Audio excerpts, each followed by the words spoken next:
এখানে চিকেনের সলিড পিসগুলো রয়েছে, তার মধ্যে আদা রসুনের পেস্ট, টক দই, একটু লেবুর রস, নুন, চিনি, গরম মশলা, অল্প একটু তন্দুরি মশলা, পেঁয়াজ কুচোনো, আর হচ্ছে বেসনকে একটুখানি শুকনো খোলায় নেড়ে নিয়ে সেটা দিয়েছি।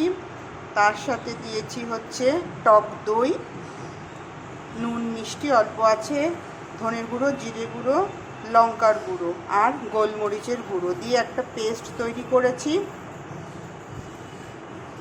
করার পরে আমার কাছে স্কিওয়ারগুলো নেই, আমি দুটো আমার এরকম কাঠের স্টিকের মতন ছিল, সেটাতে আমি শিক কাবাবের মতন করেছি।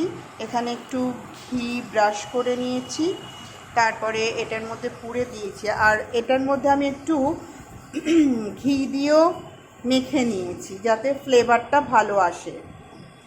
দেখা যাক কেমন হয়, দেখে তো ভালোই লাগছে।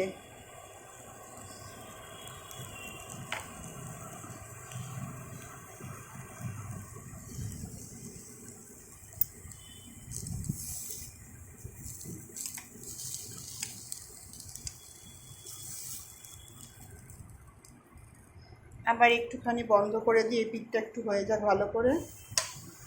আমি এই বোরোসিলের গ্রিলারটার মধ্যে, স্যান্ডউইচ গ্রিলারের মধ্যেই করছি।